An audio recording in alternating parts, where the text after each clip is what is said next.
Here are our finished loaves of ranch sourdough.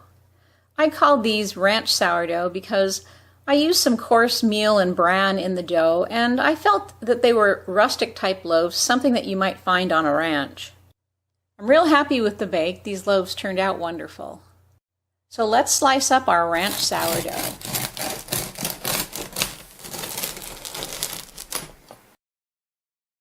That's a really nice interior.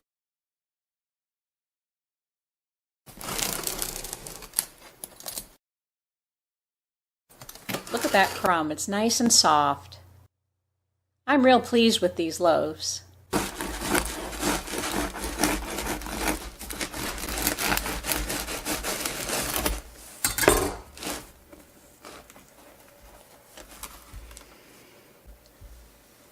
There's our beautiful ranch loaf. You can see the little pieces of cracked grain in there.